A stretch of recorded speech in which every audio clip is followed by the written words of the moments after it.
Cienka Lizzy, różowy Floyd, ledowy sterowiec?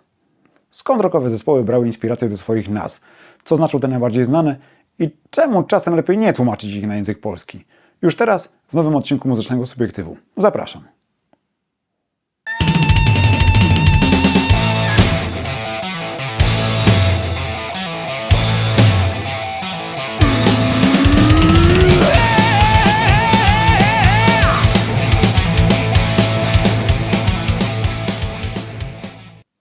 Na przystawkę weźmy sobie czyste białeczko, czyli Żuki. To, że jeden z najsłynniejszych, a może najsłynniejszy zespół świata wziął swoją nazwę od owadów, wiedzą chyba wszyscy. Ale jeżeli przyjrzymy się jej bliżej, to każdy, kto liznął trochę angielskiego, zauważy, że walnęli w niej ortografa. Przecież Beatle pisze się przez 2 E, a tutaj mamy EA. O co chodzi? Literówka była zamierzona, a jej pomysłodawcą był John Lennon. Dzięki temu w nazwie udało się przemycić słowo beat, po angielsku rytm, który odpowiada dobrze rytmicznej muzyce granej przez zespół, ale też całemu gatunkowi, który w tym okresie równie chętnie co rock'n'rollem określano mianem beat music. Zresztą, jeżeli wspomnimy kraje zza żelaznej kurtyny, chociażby PRL, to tam przecież nie mówiło się o zespołach rock'n'rollowych, tylko big beatowych. Beatlesi są też dobrym przykładem jednej z podstawowych metod poszukiwania dobrej nazwy, czyli inspirowania się innymi. Gdzie kończy się inspiracja, zaczyna naśladownictwo czy podkradanie, to już nie mnie oceniać. Sami sobie odpowiedzcie. Ja generalnie nie mam z tym problemu. Tak długo jak artyści nie kryją źródła swojego natchnienia. Ale on był w tym przypadku bardzo szczery. Mówił wprost w wywiadach, że do stworzenia swojej nazwy zainspirowała go nazwa zespołu The Crickets, towarzyszącego Buddiemu Hollemu, jednemu z prekursorów rock'n'rolla. The Crickets to po angielsku świerszcze, ale zawierają w sobie też odniesienie do popularnej gry krykieta. I ta dwuznaczność bardzo się Lennonowi podobała. Więc kiedy szukał własnego pomysłu na nazwę kapeli, szukał właśnie czegoś, co będzie wieloznaczne. Udało się. Warto zaznaczyć, że początkowo nazwa The Beatles funkcjonowała w dłuższej wersji Long John and the Silver Beatles, skróconej potem do Silver Beatles, a ostatecznie do tej, którą zna dzisiaj cały świat. The Crickets i The Beatles odkryli jedno z najpopularniejszych źródeł rockowej onomastyki, czyli faunę. Wycieczki do zoo stały się wkrótce bardzo popularne i jak grzyby po deszczu zaczęły wyrastać zespoły nawiązujące do różnych zwierząt.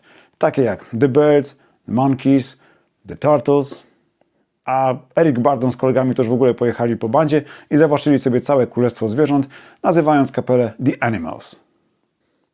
Ten trend ma się świetnie do dziś. I na przestrzeni dekad powstało mnóstwo zespołów nawiązujących do różnych zwierząt. Żeby wymienić chociaż kilka. Mieliśmy The Yardbirds, Iron Butterfly, Black Widow, Atomic Rooster, T-Rex, Camel, Budgie, Scorpions, Whitesnake, Def Leppard, Raven, Wasp, The Wombats, Stray Cats, Gorillaz, Gaff Mule, Black Crowes, Pantera, Wolf Mother, Eagles of Death Metal czy Damn Crooked Vultures, Arctic Monkeys. No jest tego od groma i trochę. Można by tak pewnie wymieniać i wymieniać. Te nazwy potrafiły być bardzo oryginalnie, jak na przykład Aardvark, czyli mrównik. Albo coś oczywiste, jak The Eagles. Jakby nie było, jeśli myślicie nad założeniem rockowej kapeli, szukacie nazwy, może warto zainwestować w encyklopedię zwierząt. Albo roślin, bo gdzie fauna, tam i flora się prosi, a tych inspiracji florystycznych wydaje mi się było mniej, chociaż na topie mamy na przykład Guns N' Roses, a były jeszcze Rose Tattoo, Stone Roses, Smashing Pumpkins, Red Hot Chili Peppers, Cactus, Dead Daisies, The Strawbs, po Strawberries, czyli truskawki, albo The Cranberries. Był nawet zespół The Large, więc fani Monty Pythona powinni być w 7. niebie. Number 1. The Large. The Large. And now, number 3. The Large. No i nie możemy zapominać o mistrzu. Obok roślin i zwierząt popularnym źródłem inspiracji były przedmioty codziennego użytku, albo szerzej mówiąc rzeczy i zjawiska, które nas otaczają, z którymi spotykamy się na co dzień. Także w języku mam na myśli jakieś zwroty frazeologiczne i wyrażenia slangowe. Zaczynając od tego, co każdy ma ze sobą na co dzień, czyli własnego ciała. Lecąc od góry do dołu. Mamy chociażby Talking Heads, Bad Brains, Small Faces i The Faces. Mamy Heart, mamy Spinal Tap, mamy Badfinger, mamy Butthole Surfers i Pussy Riot, no i na przykład Towhead. O ciało trzeba dbać, więc szybki przegląd lodówki i szafek kuchennych i na stół wjeżdżają bread, cream, vanilla fudge, czyli tak jak nasze krówki, blue oyster cult, ostrygi, the jam, marmalade, sweet, corn, April wine albo meatloaf. Tej ostatniej nazwy to przysięgam, nie rozumiałem, jak można się tak nazwać, ale okazuje się, że to po prostu przezwisko artysty jeszcze z czasów szkolnych. Jeżeli pogrzebiemy w apteczce, to pewnie znajdziemy The Cure, czyli lekarstwo, albo placebo, czyli placebo, a może nawet morfin. A jeżeli nad zdrowie przedkładacie nałogi, no to pewnie ucieszą Was takie nazwy jak acid drinkers, czyli kwasożłopy. I nie chodzi o potoczną nazwę LSD, tylko o tanie wina zaprawiane siarką. Albo Doobie Brothers, czyli slangowe określenie jointa z marihuaną, Blue Cheer od rodzaju LSD, albo Motorhead, bo nazwa zespołu Lemiego oznacza nie tylko maniaka prędkości, ale także amfetaminy. Podobnie jak jedna z piosenek zespołu Speed Freak. Z życiem codziennym wiążą się też nazwy takie jak Earth, Wind and Fire, Blood, Sweat and Tears, Free, Love, War, Peace, ale też na przykład takie jak Dire Straits, UFO, Queen, AC/DC czy Iron Maiden. Dlaczego? Dire Straits to idiom oznaczający po prostu tarapaty, poważne kłopoty. UFO, no wiadomo, bo obcy są wśród nas. Queen, bo poza tym, że oznacza królową, to oznacza również geja. I Freddie Mercury był doskonale świadom tej dwuznaczności, kiedy optował za taką nazwą kapeli. AC/DC to po prostu oznaczenie prądu zmiennego i prądu stałego. Alternating Current, Direct Current. I takie oznaczenie widniało na tabliczce znamionowej z tyłu maszyny do szycia siostry braci Young, Margaret, która zainspirowała ich do tej nazwy, która miała w zamierzeniu symbolizować ich elektryzującą moc muzyki, którą grają. Ale ta nazwa również jest dwuznaczna, ponieważ w slangu AC/DC oznacza osobę biseksualną, a więc taką, która może działać na dwa prądy, czy raczej fronty. No a Iron Maiden wiadomo, nazwę zapożyczyli od średniowiecznego narzędzia tortur żelaznej dziewicy. I okej, tu się można spierać, czy to jest przedmiot codziennego użytku, ale w pewnym okresie, w pewnych kręgach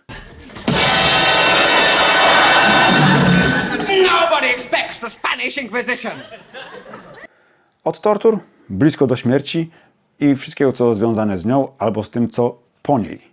A więc do kwestii eschatologicznych, religijnych, filozoficznych.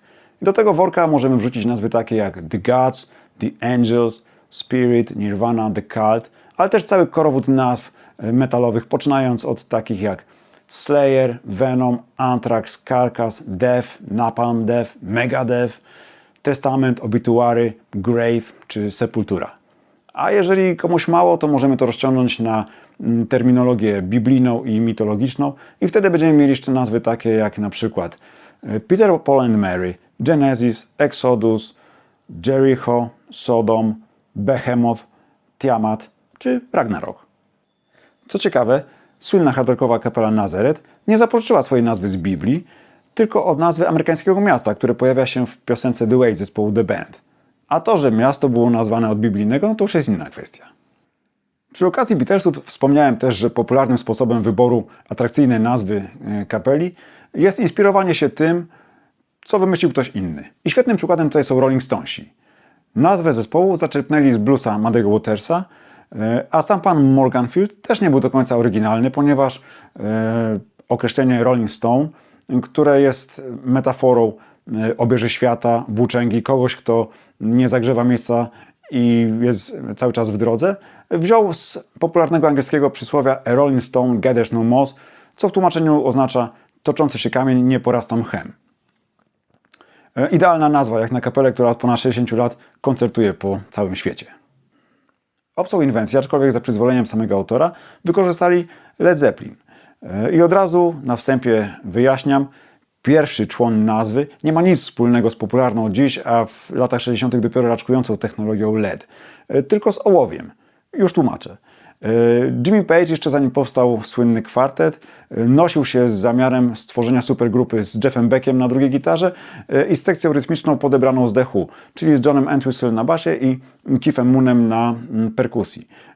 Podczas rozmów nad projektem Keith Moon zażartował, że taka kapela spadnie jak ołowiany balon, LED balloon. Z projektu ostatecznie nic nie wyszło, ale Page'owi nazwa się spodobała i kiedy sformował New Yardbirds, zapytał Moona, czy może skorzystać z jego pomysłu. Według jednych wersji to Moon użył już określenia Zeppelin, według innych Page zmienił pierwotny balon na coś bardziej majestatycznego. Potem potrzebna była jeszcze drobna zmiana w pisowni, ponieważ oryginalnie angielskie słowo LED oznaczające ołów pisze się tak samo jak słowo oznaczające jak lead, słowo oznaczające prowadzić, przewodzić. I żeby uniknąć nieporozumień, wywalono A i od tej pory już nikt nie ma wątpliwości, jak czytać nazwę zespołu, a on sam bynajmniej nie spadł, tylko poszybował niebotycznie wysoko i chociaż jego lot trwał relatywnie krótko, to do dzisiaj kładzie się cieniem na całej rockowej muzyce. Inne przykłady takich zapożyczeń? Proszę bardzo. Black Sabbath zaczerpnęli nazwę od tytułu horroru z Borisem Karloffem z 1963 roku. Deep Purple wzięli swoją nazwę od tytułu instrumentalnego utworu Petera DeRose z 1933 roku, który był ulubioną melodią babci Richiego Blackmora, gitarzysty zespołu. Steppenwolf pożyczyli nazwę od tytułu książki Hermana Hessego. The Velvet Underground od książki Michaela Lee.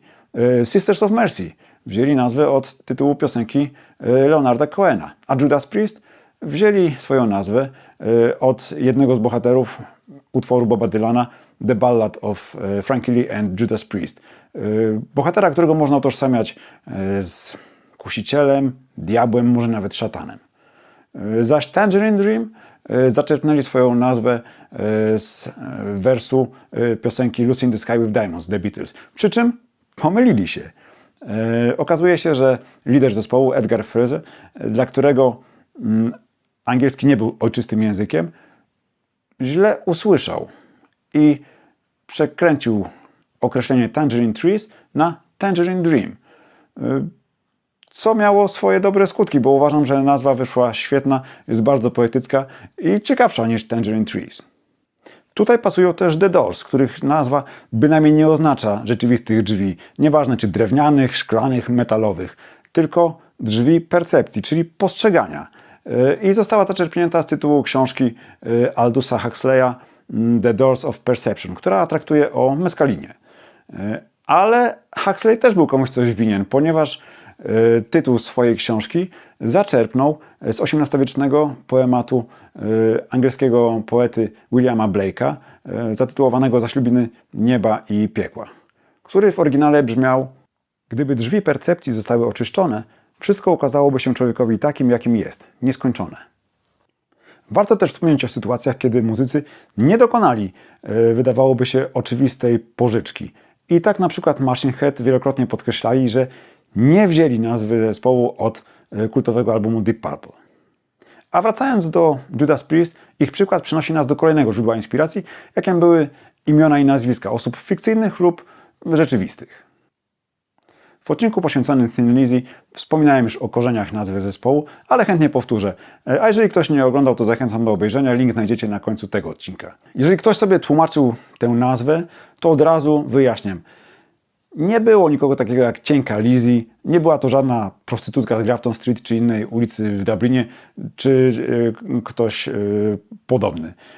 Była natomiast robot gosposia, Thin Lizzy, z ilustrowanych historyjek w magazynie Dandy, na którą natknął się, przeglądając ten magazyn, Eric Bell i zaproponował wykorzystanie tej nazwy, a jednocześnie zmianę pisowni, co miało być żartem z Dublińczyków, którzy Thin i tak wymawiali Tin.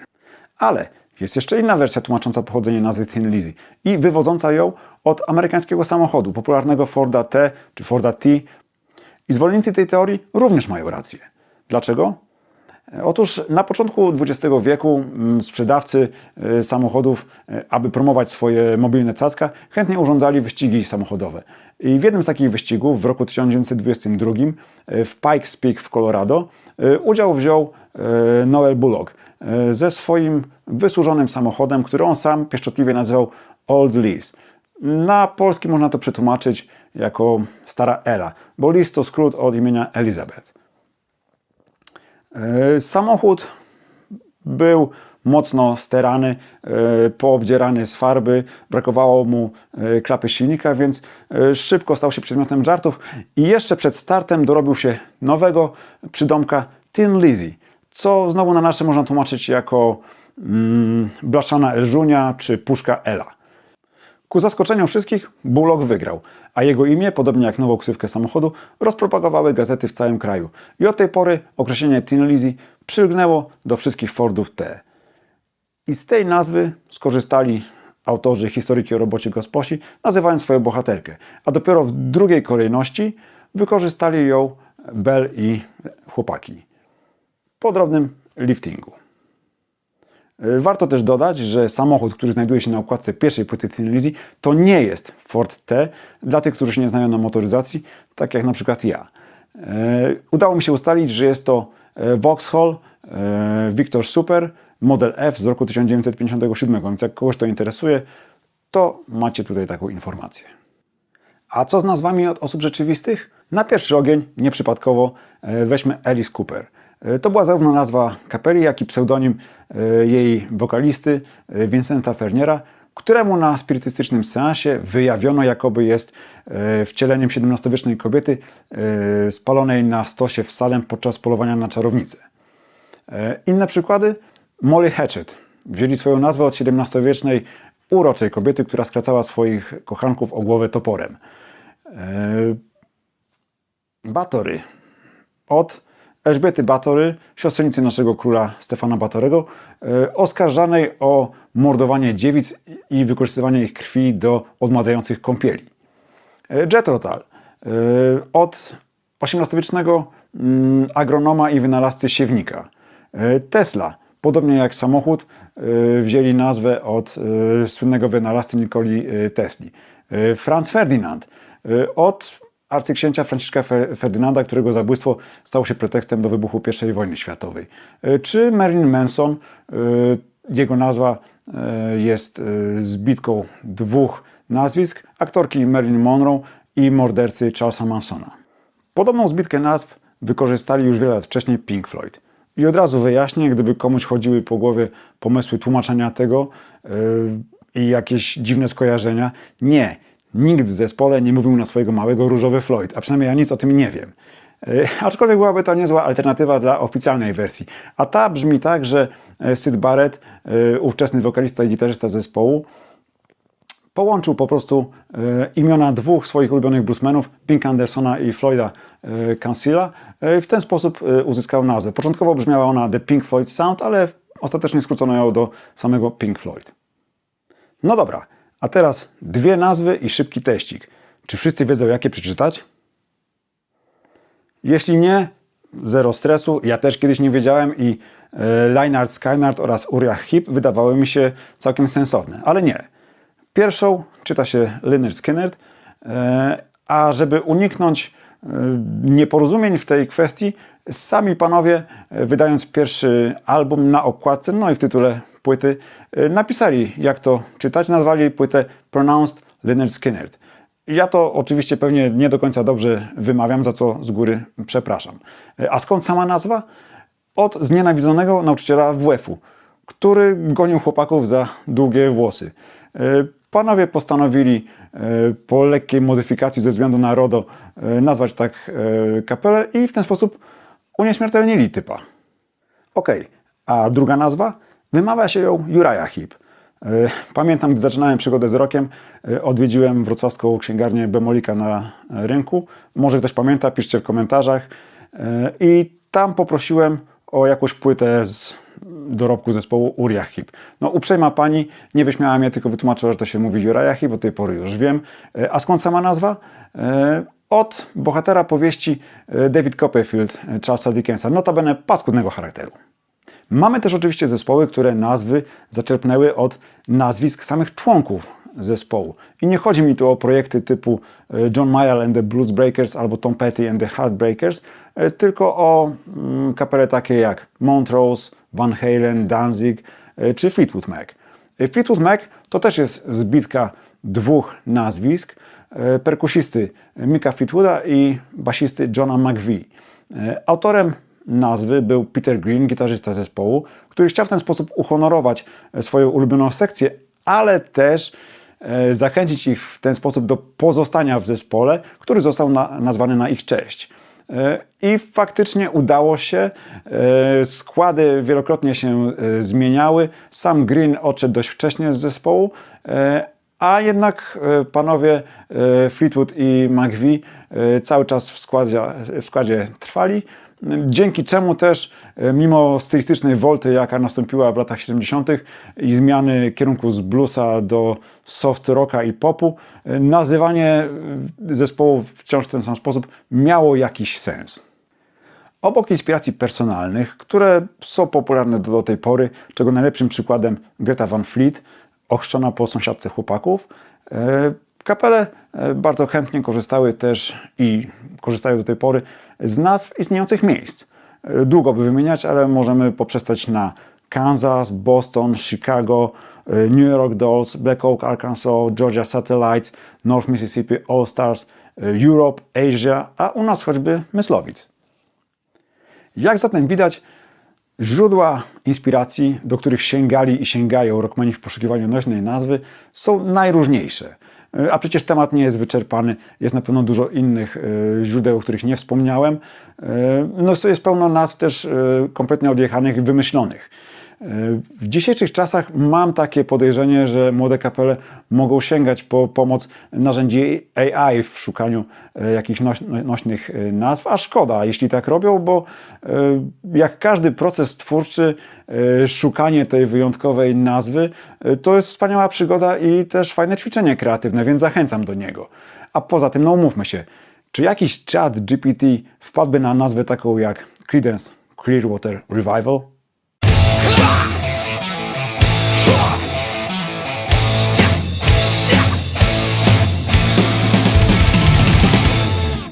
No dobra, zaspokoję waszą ciekawość. Creedence Clearwater Revival to w rzeczywistości zbitka trzech wyrazów. Creedence to imię przyjaciela zespołu. Lekko zmodyfikowane, dorzucono jedno E. Clearwater zostało zaczerpnięte z reklamy piwa Olympia. Chłopakom podobało się nawiązanie do modnego nurtu eko.